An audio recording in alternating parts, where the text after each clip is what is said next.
मेवाराम की वापसी काफी धमाकेदार रही। पोस्टर विवाद से लेकर अभी तक सवाल खड़े हो रहे हैं कांग्रेस पर कि क्यों मेवाराम जैन की वापसी हुई है।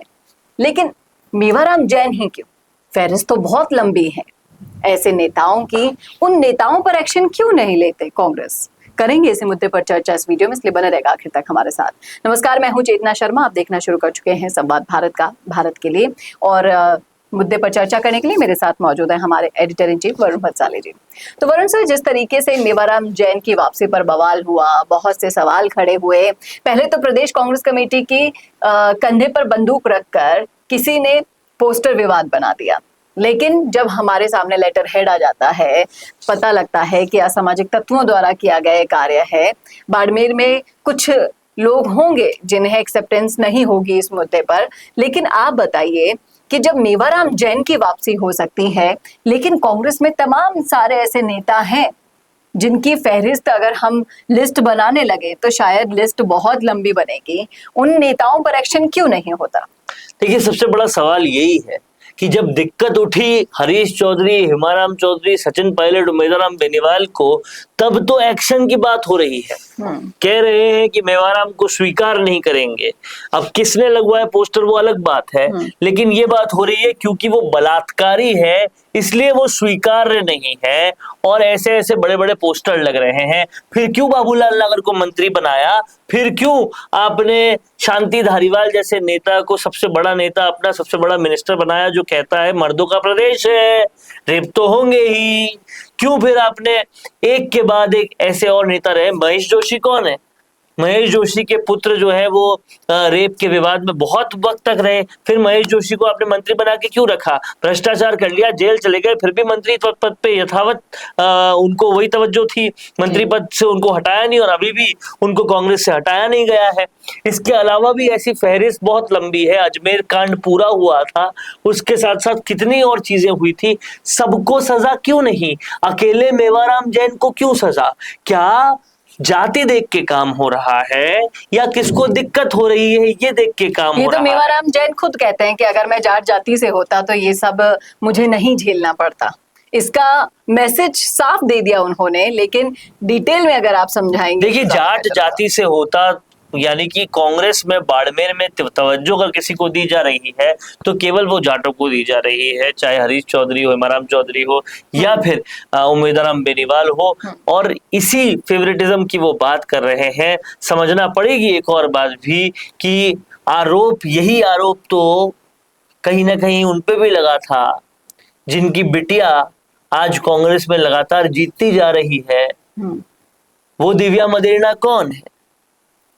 तो रेप के आरोपों की अगर बात की जाए तो कांग्रेस में बतेरे ऐसे नेता है, पूरी कांग्रेस आधी से ज्यादा खाली हो जाएगी। राजेंद्र गुड़ा जो आपके साथ मंत्री थे, उन्होंने ये साफ साफ कहा था कि अगर कांग्रेस के टेस्ट कराए जाए मंत्रियों के, विधायकों के, तो आधे से ज्यादा यहाँ इसी तरह के निकलेंगे। तो फिर मेवाराम जैन को अकेले क्यों सजा मिले?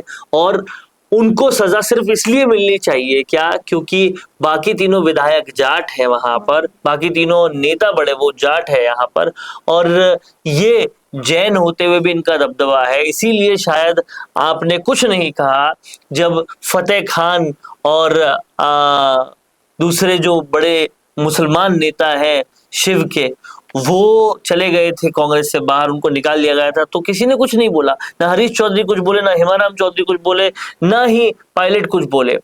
लेकिन गहलोत वर्सेस पायलट के अंदर अभी ये लग रहा है ना सिर्फ मेवाराम जैन बल्कि दोनों गुटों के कई ऐसे नेता रहे हैं जिन्हें निकाल दिया गया था लेकिन वापसी करवाई गई है। फिर उनमें अरविंद डामोर जैसे लोग भी हैं और कम से कम आप मानिए 5-6 एंट्रियां ऐसी हुई हैं वापस जो कांग्रेस से निकाल दिए गए थे। छोड़ी नहीं थी उन्होंने कांग्रेस से निष्कासन हो गया था उनका। तो या तो कांग्रेस ये स्पष्ट कर दे कि उनके पास कार्यकर्ता लोग बचे नहीं हैं कि वो अपने ही निकाले हुए लोगों को बार बार वापस ले रही है। आखिर ऐसी जरूरत क्या आन पड़ी कि निकाले हुए लोगों को आप वापस ले रहे हो? कहीं ना कहीं गहलोत खेमे के साथ साथ पायलट खेमे को भी वो संतुष्टि देना चाह रहे हैं और कहीं ना कहीं बैलेंस बनाना चाह रहे हैं। तो इसका लेकिन इस मतलब बैलेंस का मैसेज जो जनता में जा रहा वो है यही जा रहा है कि कांग्रेस के पास लोग हैं नहीं, और इससे पहले भी ये मैसेज कई बार जा चुका है जब कांग्रेस ने साफ किया है कि उस विधानसभा से जहां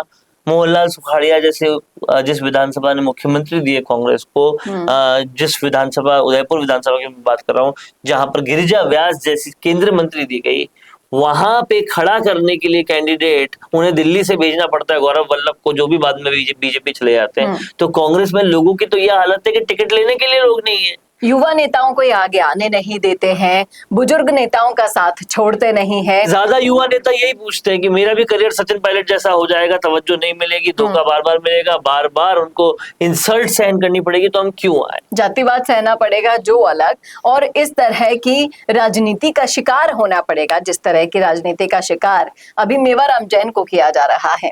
और कहीं ना कहीं एक मैसेज जो जनता तक पहुंच रहा है वो ये है कि राहुल गांधी तो युवा नेताओं को बढ़ाना चाहते हैं, लेकिन जब तक वहां पर हाई कमान बने बैठे हैं अशोक गहलोत, यहाँ पर एंट्री मना है। यहाँ आज भी पायलट जैसे नेताओं को संघर्ष करना पड़ रहा है बने रहने के लिए। जैसे जैसे आपको नहीं लगता कि सारा माहौल सेट हो चुका था एक बार फिर से कि प्रदेश अध्यक्ष बनेंगे सचिन पायलट, फिर उसके तुरंत थोड़ा टाइम पहले ही ये सारी राजनीति होना कहीं ना कहीं फिर से यही इशारा कर रहा है कि पायलट को लाइमलाइट में आने नहीं देना है। 25 सितंबर की घटना इसलिए होती है कि वो सीएम ना बन जाए, ये घटना इसलिए होती है ताकि वो प्रदेश अध्यक्ष ना बन जाए। तो अशोक गहलोत की पूरी राजनीति पिछले लगभग 7-8 सालों से इसी के इर्द गिर्द घूम रही है, कहीं सचिन पायलट एक कदम उनसे आगे ना बढ़ जाए, और उसी की कोफ्त लिए वो अपने मन में बैठे हुए हैं और उसी के इर्द गिर्द सारा काम हो रहा है। देखना वाकई में दिलचस्प होगा कि जिस तरीके से मेवाराम जैन ने स्टेटमेंट दिया है कि अगर सभी का नार्को टेस्ट हो तो खेल बदल जाएगा, क्या ऐसा संभव है, या फिर एक जाति विशेष ही टारगेट बना होगा और एक जाति विशेष को ही सारा अटेंशन मिलेगा। अब क्या होता है, कांग्रेस आला कमान, जो असली आला कमान है वो तो बिल्कुल निष्क्रिय है, लेकिन जो अभी आला कमान बनकर बैठे हैं, सर्वे सर्वा बनकर बैठे हैं, उनकी मर्जी क्या रहती है ये तो आने वाला वक्त बताएगा। लेकिन अगर आपको ये विश्लेषण सही लगा हो तो बताइएगा जरूर, और गलत रखा हो तो वो भी बताइएगा जरूर। मैं जानना चाहूंगी आपकी राय कि आप क्या सोचते हैं, क्या ऐसी राजनीति होनी चाहिए, क्या लोकतंत्र में ऐसी राजनीति की जगह है? बताइएगा जरूर कमेंट करके कमेंट बॉक्स में। ऐसे ही वीडियोस के लिए देखते रहिए संवाद भारत का, भारत के लिए नमस्कार। क्या आप भी बनना चाहते हैं अपने जिले की आवाज? क्या आपके अंदर है सच दिखाने का जुनून? क्या आप भी रखते हैं समाज को आईना दिखाने का हौसला? तो संवाद न्यूज आपके लिए लाया है एक बहुत बड़ा मौका। जी हां, अगर आप भी बनना चाहते हैं अपने जिले की आवाज और कमाना चाहते हैं पत्रकारिता की दुनिया में अपना खुद का नाम, तो जुड़िए संवाद न्यूज से, जहां 4.5 लाख सब्सक्राइबर से भी ज्यादा का हमारा परिवार है और 10 करोड़ से भी ज्यादा व्यूज है। तो सोच कर रहें, नीचे दिए गए नंबर्स पर आज ही कॉन्टैक्ट करें।